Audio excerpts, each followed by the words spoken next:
I even looked at, I've heard this said before, and it's like, so let's take all of it away.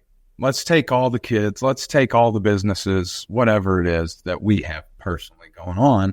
And it's like, imagine life as this game, right? And you're juggling the balls of life. And let's say that one of them is your work.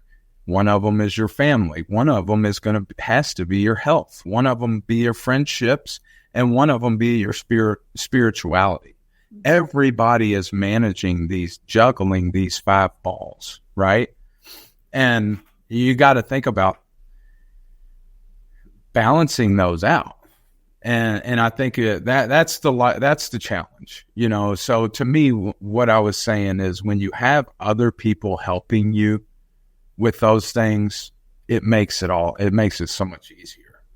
1,000%. I mean, no, I couldn't have traveled without you being at home with them, right? Ensuring that.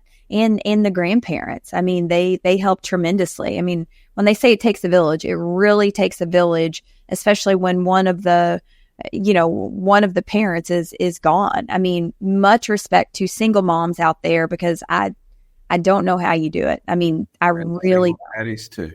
Absolutely. Yes. I mean, yeah. Praise be to them. Yes. So I want to ask you something else, Linz, because I know we've grown so much, I think, in that area of our life when it really just comes to management.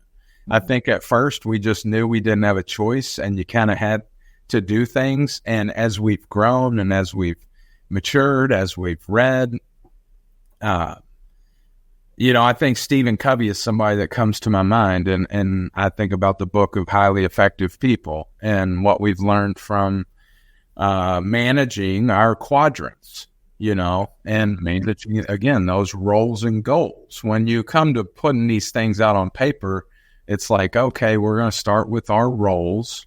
What is it that my life should be going towards?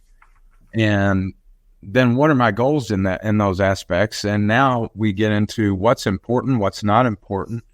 And I love this quote. I'm the quote master today. So the key is not to prioritize what's on your schedule, but to schedule your priorities. And that really, I felt like, spoke to how we've operated our life for the last couple of years. So when you think about that, like scheduling your priorities, does that play into how do you do that as you try to balance this big life? Yes, absolutely. So it can be overwhelming when you think about all of it. But one thing that I do is, like, for the next 3 months, again, we've got a business, we've got 3 children. I'm sure many of you listening can relate. And then you've got all these other commitments outside of the ones that I've already mentioned. So I will print out, I know this sounds old school, but I'm just a millennial, so I don't know at the tail end. I'm not sure. Anyways, so I will print out 3 calendars, like September, October, November, and I will write everything down of what has to take place just for our kids' schedule, first and foremost. Then I go back in and add in, hey, when am I traveling for work? When is David traveling for work? Because I'm sure moms can relate to that you've got to have that out on paper so I can look at it and I can say, okay, that allows me to think ahead and to know what I need to prepare for that week.